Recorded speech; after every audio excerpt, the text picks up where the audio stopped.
Hello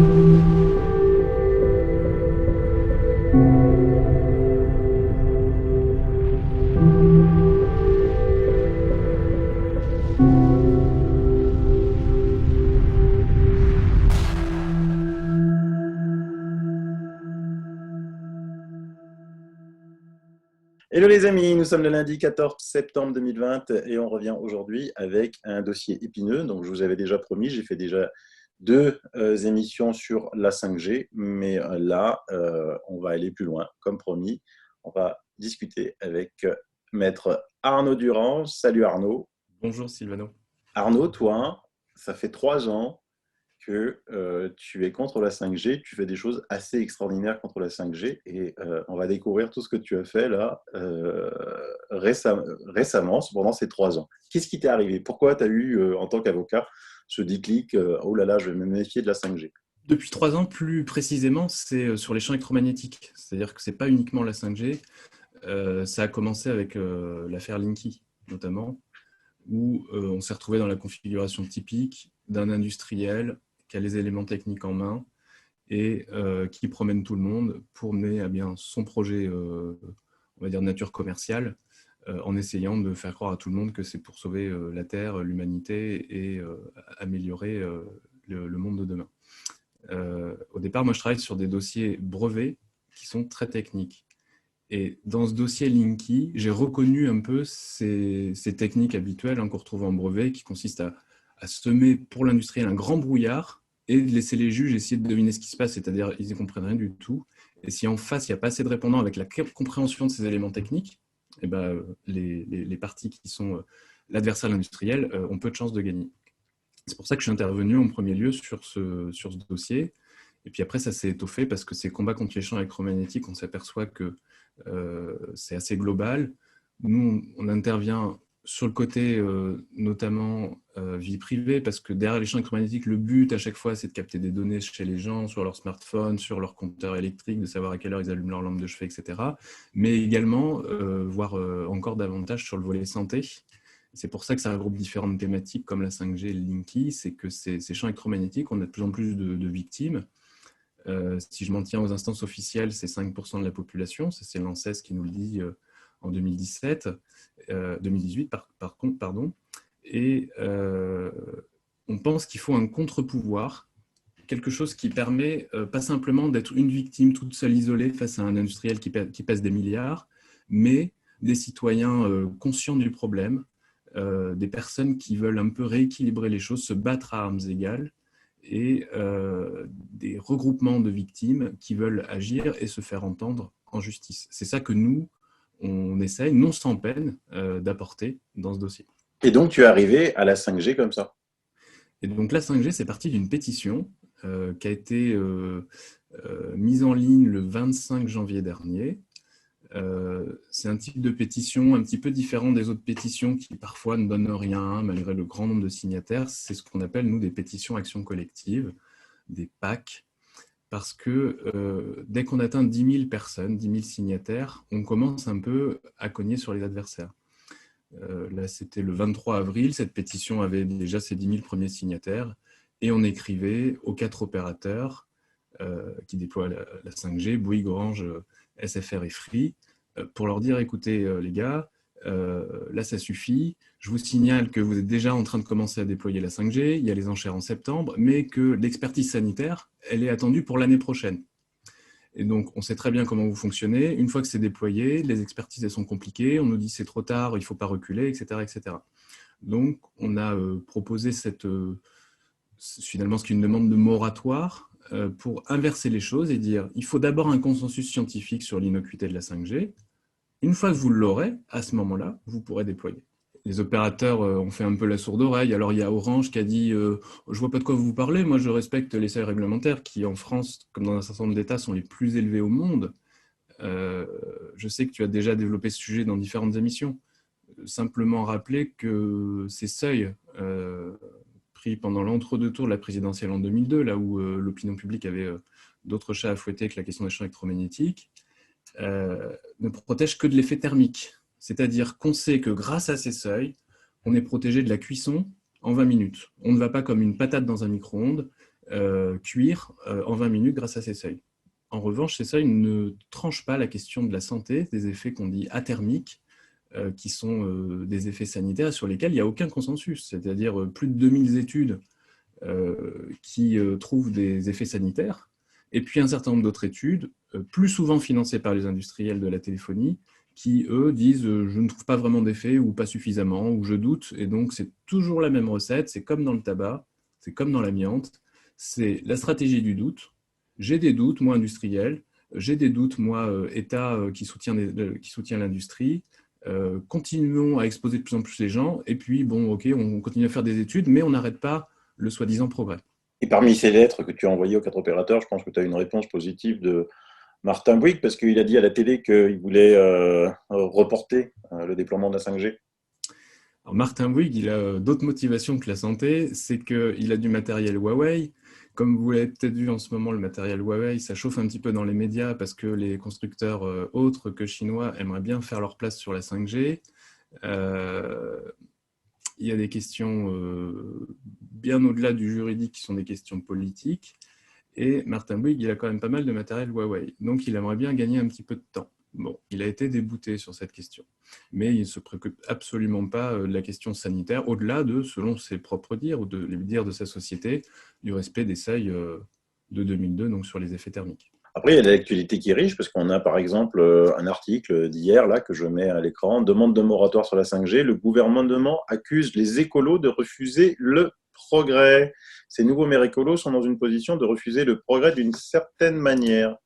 Alors, est-ce que c'est vrai ça? Est-ce qu'ils refusent le progrès, les écolos? Ah, mais souvent, quand on évoque cette question, on omet de définir, et nous, vous savez, les juristes, on aime bien, les avocats, on aime bien les définitions, mais qu'est-ce que le progrès?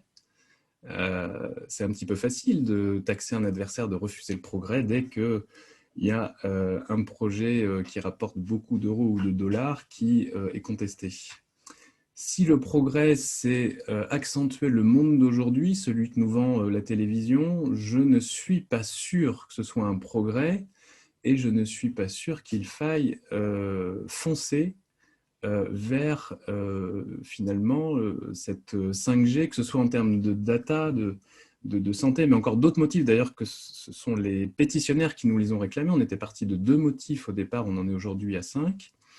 Je ne pense pas qu'il faille aller dans ce sens-là. Et l'autre élément intéressant dans l'article que tu cites là, c'est qu'on cherche toujours, quand ils défendent les industriels, ils cherchent toujours à marginaliser ceux qui lancent l'alerte. Là, on nous dit « ce ne sont que 60 ou 70 maires, nouveaux maires, qui en plus ce sont les écolos », c'est un peu le terme péjoratif pour cette désignation. Alors c'est pour ça que face à ça, nous, c'est pas directement juridique, mais on a voulu interroger les Français. C'est un petit peu l'exclu que Sylvano peut vous révéler aujourd'hui. On a fait un sondage fin août, c'est pas nous, hein, c'est OpinionWay, donc c'est une société réputée, un institut de sondage réputé, qui a demandé aux Français ce qu'ils en pensaient, puisqu'on leur dit toujours que c'est pour eux, la 5G, c'est pour sauver l'humanité, pour les aider. Et alors, est-ce que tu veux la primeur du résultat global avant d'entrer dans les Avec grand détails? plaisir, parce que donc vous avez vraiment payé un institut de sondage professionnel, OpinionWay, qu'on entend souvent sur différents sujets, passer dans les grands médias. Donc là, sur un média Internet indépendant, tu vas nous donner le résultat d'un sondage payé par vos soins. Enfin, on verra après plus tard le paiement et on parlera aussi du budget. D'accord. Oui, parce que ces questions de financement, c'est intéressant. L'idée, c'est encore une fois de ne pas être la petite victime toute seule qui se bat contre l'industriel, c'est d'acquérir une certaine égalité des armes. Et ce type d'éléments comme un sondage, ce sont des éléments qui comptent quand on prétend que c'est pour les Français et que les Français attendent de pied ferme la 5G, alors qu'en réalité, selon le sondage qu'on a obtenu, en tout cas, ce n'est pas du tout le cas. Alors, je partage le résultat du sondage. Ça doit être ça. Alors, ce sondage, il s'est déroulé avec 11 questions. C'est quand même une étude assez détaillée qu'a faite OpinionWay. Là, je suis sur la question finale. Je commence par la fin, qui est la question bilan, où on a demandé aux personnes interrogées, tout compte fait, diriez-vous qu'un moratoire sur le déploiement de la 5G est nécessaire ou au contraire qu'il n'est pas nécessaire? Et on voit qu'on a 65% des personnes interrogées, ce qui fait, on a fait le calcul, 67,7% des répondants qui estiment qu'un moratoire sur le déploiement de la 5G est nécessaire. Donc ce ne sont pas ces 60 nouveaux maires écolos farfelus, ce sont 2 tiers des Français qui sont pour un moratoire. Et ça pourrait être intéressant, je pense, de passer en revue les 10 questions qui ont été posées avant, après lesquelles, au bilan desquelles, les Français se positionnent sur une majorité, je crois qu'on peut dire qualifiée, pour le moratoire. C'est énorme, hein, je pensais pas. Hein. Je pensais sincèrement pas que ce serait aussi haut, comme quoi le travail que l'on fait sur Internet paye. Et quand effectivement on prend, comme vous l'avez fait, la superbe idée d'embaucher des sondeurs professionnels que les médias mainstream utilisent, eh ben, on a de drôles de surprises quand même. Hein. Oui, parce que, évidemment, ce type de sondage, les industriels n'y sont pas allés. Ils auraient très bien pu faire ce sondage, ils ont le moyen de le financer.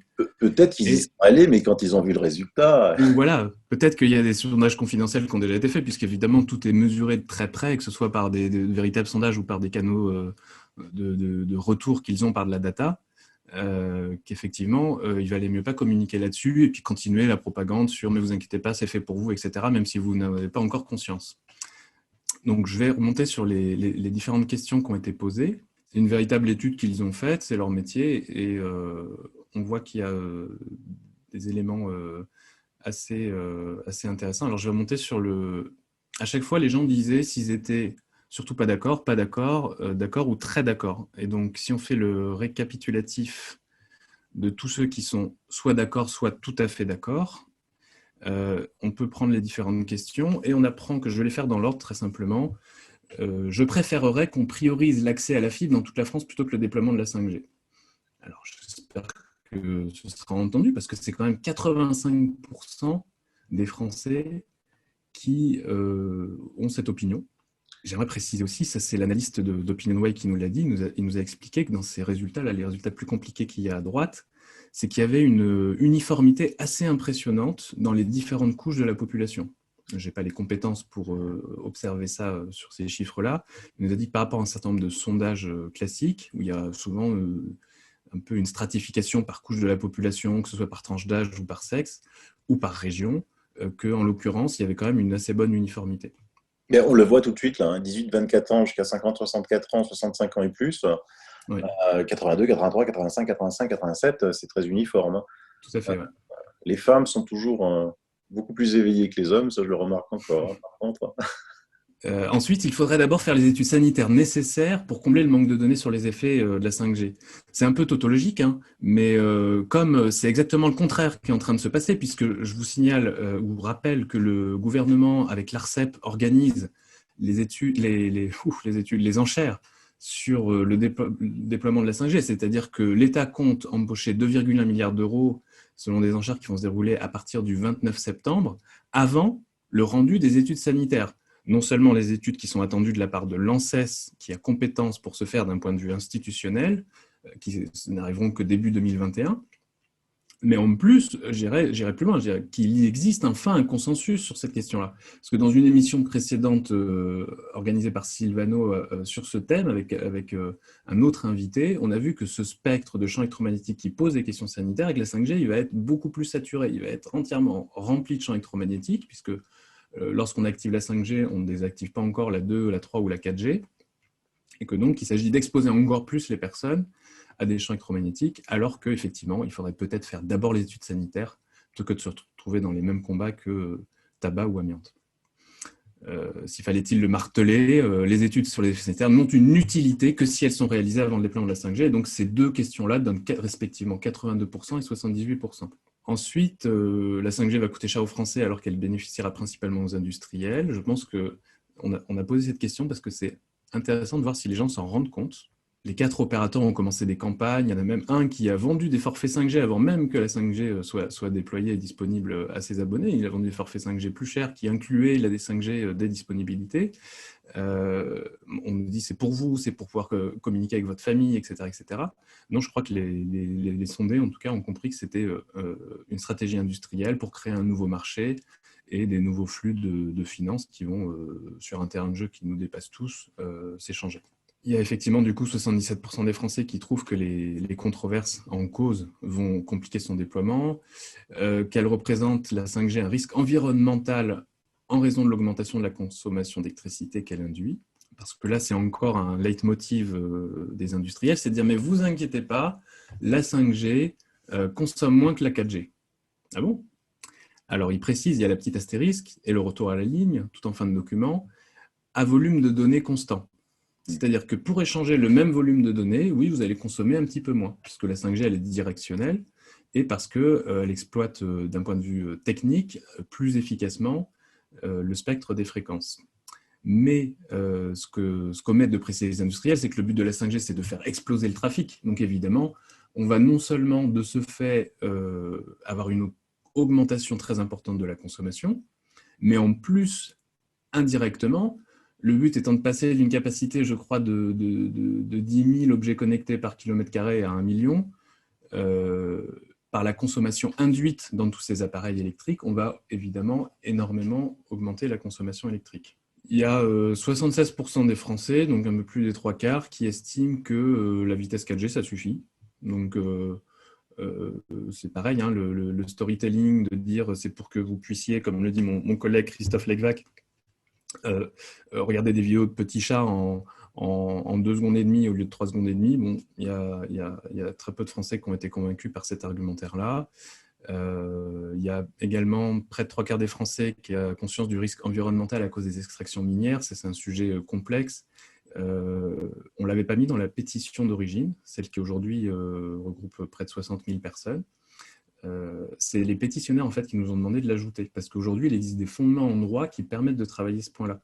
Il y a des autorités qui ont des compétences pour faire respecter ça. Et évidemment, tout ce qu'on a aujourd'hui, c'est l'ARCEP qui prétend faire un label Green Plus pour dire qu'on aura de la 5G Green Plus, mais évidemment, la remise en question de la 5G n'est pas du tout là. Les 2 derniers, la multiplication de l'usage des objets connectés. Donc, bon, je pense que le résultat est assez clair. Tous ces industriels qui promeuvent cet usage des objets connectés, les assistants vocaux, tous les petits objets qui envoient des données, ils ne le font pas dans l'intérêt des clients. Quand on voit à quel point les objets connectés, ça ne prend pas bien, et à quel point on a des campagnes de publicité extrêmement agressives, y compris dans la presse, pour dire qu'il faut que le monde devienne connecté. Et c'est là encore, c'est l'objectif de la 5G. Tu me couperas, Sylvano, s'il faut, il faut pas que je développe ça, mais aujourd'hui, on sait que, parce que je sais que toi, tu connais ce sujet, les adresses IP version 4 sont arrivées à saturation, et les IPv6, qui permettent d'avoir je ne sais plus combien de millions d'objets connectés par millimètre carré sur Terre, dans le nombre d'adresses disponibles, est imposée aux opérateurs qui veulent jouer sur le terrain de la 5G. Donc, elle sera imposée à tout le monde. Tout à fait. Donc, on comprend bien, là encore, le sens de l'histoire. Simplement, la dernière, c'est la 5G va multiplier la multiplication des objets connectés et la 5G vont dégrader les relations humaines. C'est-à-dire que le monde de demain qu'on nous vend meilleur grâce à une ultra-connectivité, tel n'est pas le point de vue des sondés. Les personnes ont conscience, à plus de 2/3, qu'effectivement, ce monde connecté, il n'apporte pas une amélioration de la qualité de vie. C'est en tout cas ce qu'ils expriment comme point de vue. Tout à fait. Avec en plus, si on a fait le focus sur les 18-24 ans, c'est 63%. Et pourtant, eux, on peut dire c'est déjà une génération ultra connectée, quoi. Oui, c'est ça qui est intéressant, c'est que la génération sur laquelle comptent les industriels pour effectuer cette transformation numérique a conscience de la difficulté. Donc ça, c'est l'analyse qui a été proposée par OpinionWay. Donc, d'ailleurs, ce que tu avais remarqué, Sylvain, dans les chiffres, selon les cibles, donc les femmes sont un petit peu plus représentées. La région Île-de-France est un peu plus en attente de la 5G. Si on peut dire en attente, quand on voit l'inversion, c'est plutôt un petit peu moins opposé à la 5G. Mais finalement, très peu de différence. Il y a un consensus au sein de la population française sur tous ces points. Pour ça, je pense qu'on ne s'est pas trompé sur l'action collective qui est mise en place. C'est que quand on a élargi les motifs, qu'on est passé de 2 motifs à 5 motifs, d'un côté, c'était vraiment bienvenu. C'était pas de notre initiative, c'était à la demande d'un certain nombre de pétitionnaires. On nous a aussi un peu critiqué. Je pense qu'on ne s'est pas trompé. Pourtant qu'il y ait des fondements juridiques, évidemment, sur ces points-là. On n'a pas pu tout reprendre. On a pris les points sur lesquels on avait des fondements juridiques potentiels. Je crois même, en réalité, ce dont on s'aperçoit, puisque, entre-temps, en juillet, il y a eu un vote de la Convention citoyenne sur le climat. Donc, ces fameux 150 Français choisis au hasard pour débattre sur le climat et faire des propositions. Dans leurs propositions, il y en a une qui était justement un moratoire sur la 5G. Le temps d'avoir les études sanitaires, c'est marrant, tout le monde pense les mêmes choses farfelues en même temps. Cette proposition de la Convention citoyenne climat, eux, ils débattent, ils s'organisent, ils ont des échanges. Donc, je pense qu'après réinformation, c'est-à-dire qu'ils ne sont pas simplement abreuvés de télé toute la journée, ils ont réfléchi, eux, ils ont voté à 98% la demande de moratoire. Et je crois qu'il n'y a qu'une ou deux personnes, très peu de personnes qui n'ont pas voté pour. Personne n'a voté contre, il y a juste eu quelques abstentions. Donc on a vraiment un consensus très important. Et je crois même, en réalité, pour tout dire, alors j'en ai parlé à OpinionWay, mais bon, je les ai un peu titillés, je pense que c'est pas leur... voilà, c'était un petit peu dur à reconnaître, mais c'est un sondage qui est fait en ligne auprès de gens qui répondent volontairement à des questions en ligne. Donc on a un public qui est quand même plus axé sur Internet. Donc on pourrait penser qu'un public qui fait volontairement des réponses à des questions en ligne pourrait être plus favorable, en tout cas moins réticent à l'arrivée d'une technologie différente comme la 5G.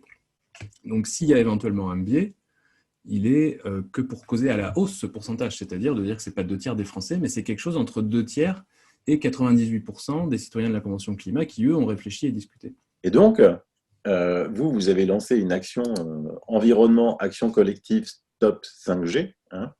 Alors, on va d'abord clarifier les choses, parce que j'ai quelques abonnés qui me disent « Ouais, mais il y a combien d'actions et tout on a calculé pour la dernière action. » D'abord, il faut savoir que la justice coûte cher. Hein, parce que vous voyez des avocats qui passent là, les avocats, ils ne travaillent pas tout seuls. Là, par exemple, pour rien que le dossier Linky, vous aviez eu une secrétaire juridique pendant 3 ans. Oui, pas qu'une. Il y a aussi en plus, alors pour le coup, le dossier Linky, on a saisi 22 juridictions de 90 procédures. C'est-à-dire que c'est pas... On pourrait imaginer, bon, bah, on fait l'addition des honoraires qui sont versés, et puis après, finalement, ils font le même travail qu'il y ait 1000 personnes ou une personne. Non, ce n'est pas du tout le cas.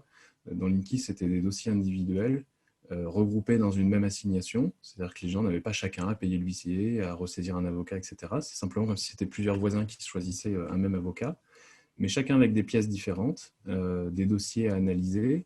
Je ne parle pas simplement de l'identité qu'on vérifie sur nos clients, mais par exemple, sur Linky, il y avait plusieurs questions qui se posaient, la santé, la preuve de l'existence d'un contrat de distribution d'électricité, l'état du contentieux, est-ce que c'était posé, non posé, refusé, non refusé, etc. etc. Donc, toute cette mise en état, c'est comme ça qu'on appelle ça, qui a permis de saisir la justice, elle a nécessité un travail énorme, effectivement, sur 3 ans, qui continue encore. Et effectivement, c'est pas disproportionné à mon sens. Je crois même qu'en réalité, quand on paye un dossier quelques dizaines ou quelques centaines d'euros au lieu de 3 000 à 4 000 euros, à mon avis, c'est plutôt un deal qui est gagnant-gagnant.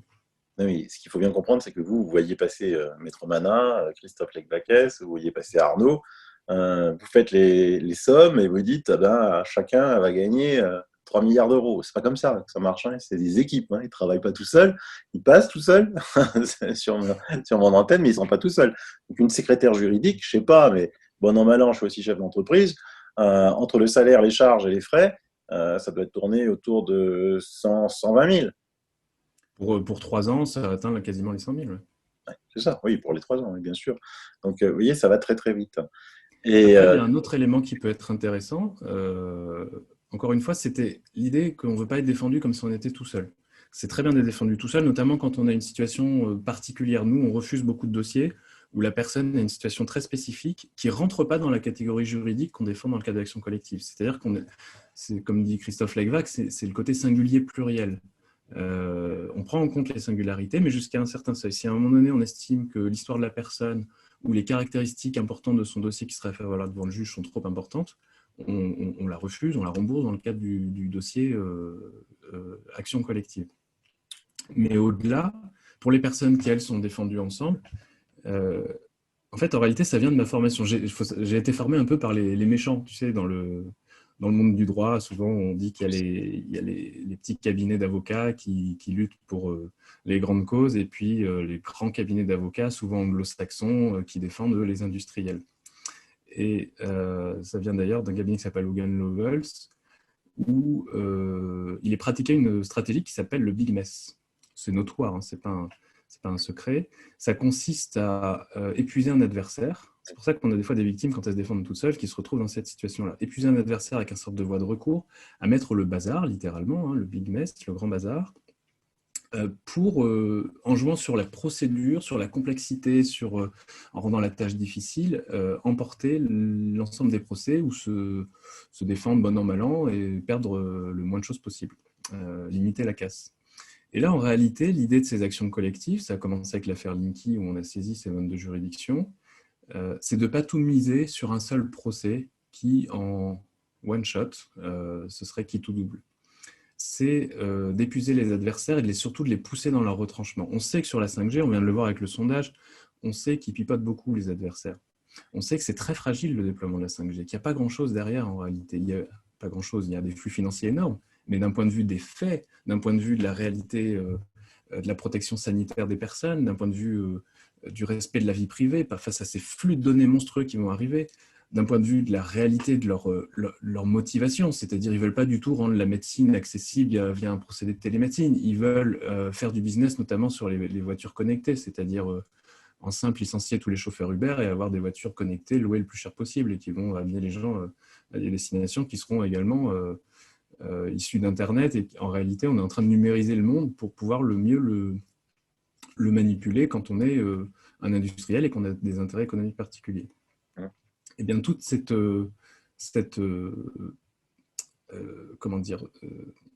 stratégie, je reviens sur le big mess, vise à pousser vraiment les adversaires dans ces retranchements-là, parce que petit à petit, on les fait reculer. Je ne veux pas prétendre qu'avec une seule action, comme ça, tout d'un coup, on va faire exploser le déploiement de la 5G. Ce moratoire sur la 5G, il faut l'arracher.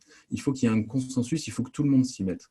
On ne pourra pas. En face, ce sont des forces colossales, et vous avez effectivement cette tribune de 60 à 70 élus écologistes qui a été publiée hier au JDD, et dès aujourd'hui, on a le gouvernement lui-même qui intervient pour dire « mais non, vous inquiétez pas, la 5G c'est génial et à partir du 29 septembre, les enchères auront lieu ». Pourquoi ?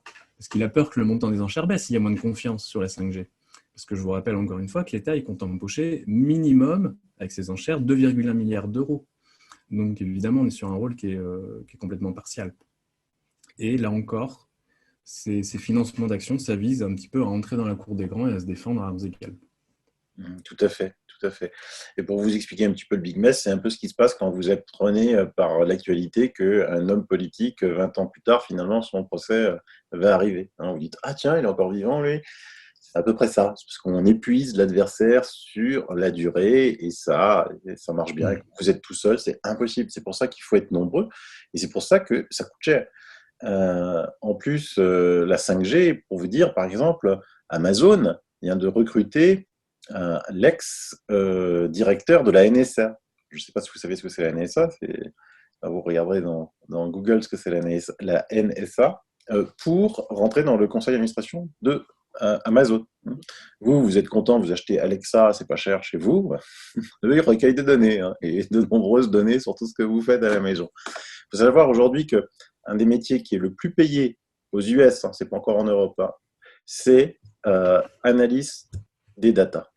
Les analyses data stagiaires commencent à 200 000 $ par an aux États-Unis. C'est-à-dire qu'un jeune qui a fait ses études dans l'étude des data peut partir aux US pour 200 000 $ par an.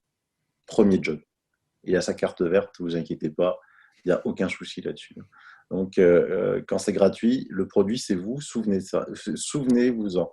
Et donc là, on a l'action collective en justice, environnement, action collective Stop 5G, qui n'a rien à voir donc avec laissons les médecins prescrire, c'est complètement autre chose. Il y a une action Linky, il y a une action 5G. Et toi, je sais que ça fait 3 ans que tu bosses là-dedans et que vous avez engagé beaucoup plus de frais que vous avez reçu d'argent.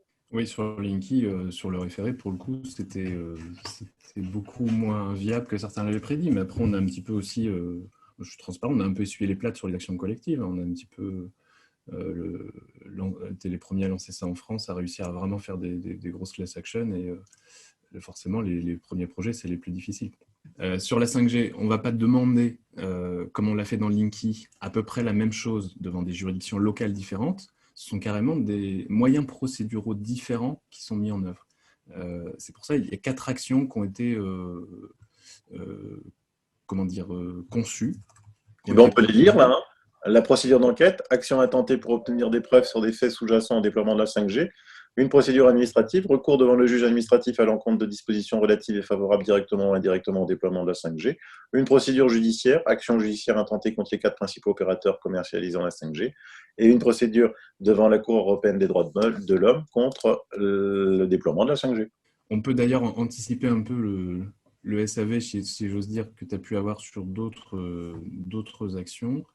On a pu nous dire, voilà, le secret, c'est un petit peu gênant, il y a du secret là sur la procédure d'enquête, vous ne dites pas vraiment ce que c'est, les faits sous-jacents des plans de la 5G. Et là, c'est très clair.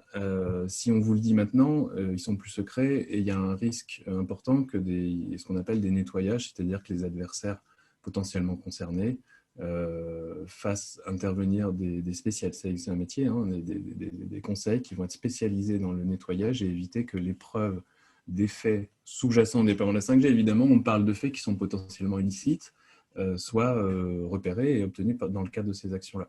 Donc, autant on essaye d'être transparent pour cette action-là sur quelle est la démarche et le but, autant il y a certains éléments qui, soit parce qu'ils vont compromettre la stratégie, soit parce qu'ils vont être à un moment donné couverts par le secret d'instruction, on ne peut pas les révéler publiquement. Mais évidemment, dès que ces éléments seront tombés dans le domaine public, on aura la possibilité de les évoquer.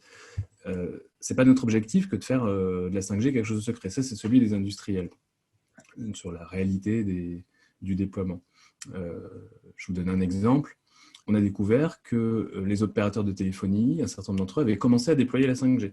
Je suis un peu surpris, puisque les enchères sont censées avoir lieu le 29 septembre. Donc, le but des enchères, normalement, c'est de faire monter un prix donné, et que si tel ou tel opérateur déploie déjà, ça veut dire qu'il est sûr d'avoir gagné les enchères, au moins pour avoir quelques blocs. Enfin, donc, il y a quelque chose qui est un petit peu gênant.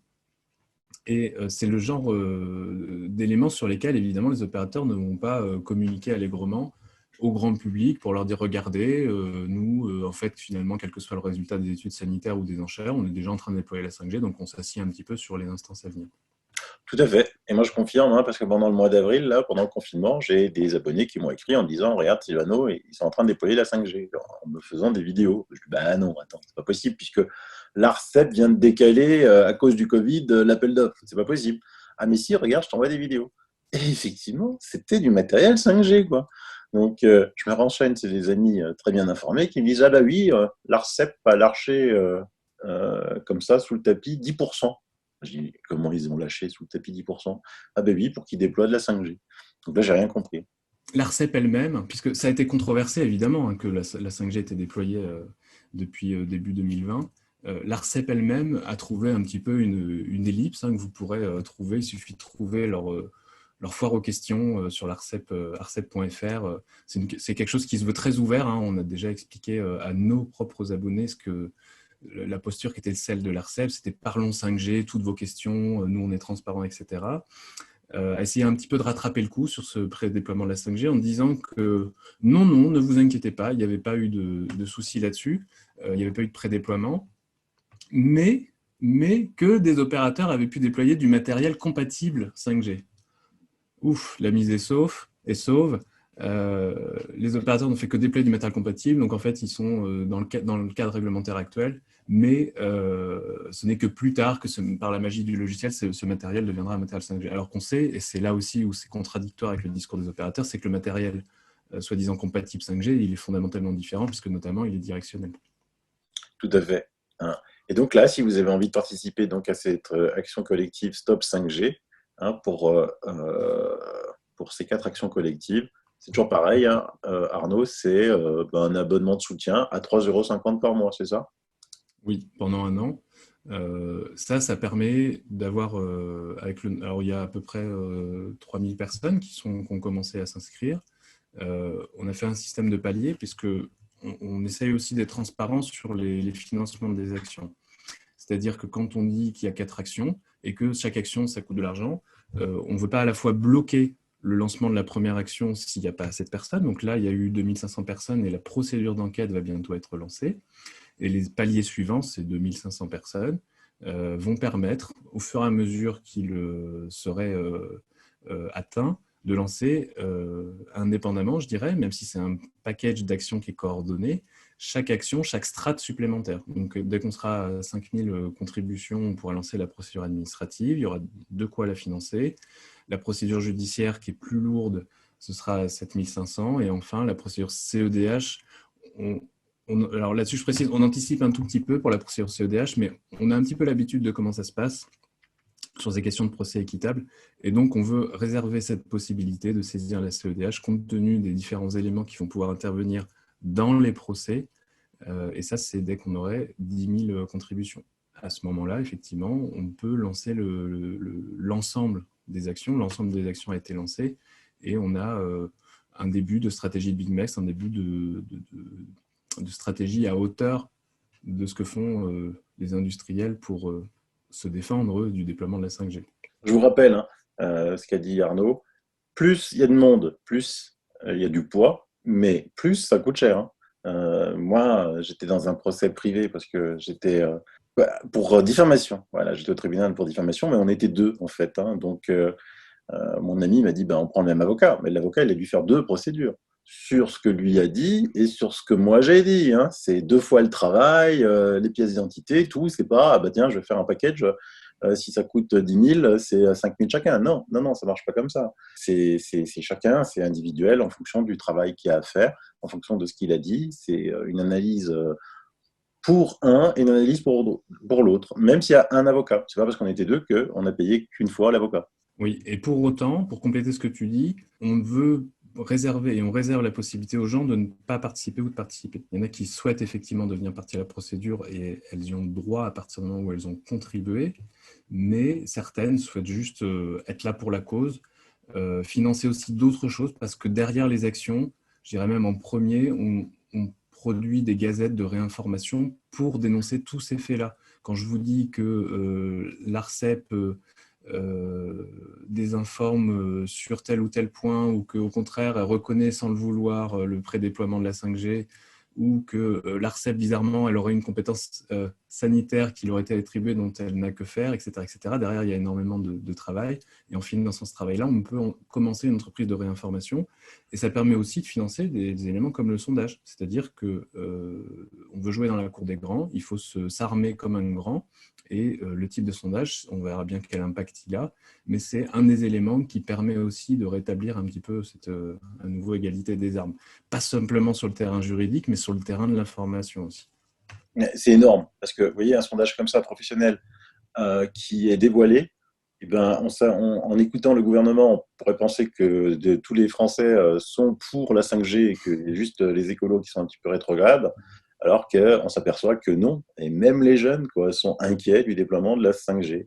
Donc en fait, si avec un sondage comme ça, ils ne peuvent pas dire non, c'est des conneries. Donc là, ici, ils traitent d'écolos. D'en laisser prescrire ces complotistes et fachosphères d'extrême droite. Je ne sais pas si on fait un troisième, qu'est-ce qu'ils auront comme argument. Vous voyez, ce n'est pas des arguments. Et là, on a de vrais arguments factuels. Ce sondage, d'ailleurs, on mettra à disposition sur un lien que tu peux mettre pour le donner en toute transparence. Si des personnes souhaitent approfondir, comparer les chiffres, nous dire là vous aviez bien raison, mais là vous êtes un peu trompé, il faut faire attention à ce point-là, etc., etc. On est tout à fait preneur. Bon, j'ai confiance en la synthèse qu'a faite OpinionWay, qui est quand même assez monstrueuse sur le fait que les Français sont de manière une majorité, en tout cas extrêmement qualifiée pour le moratoire.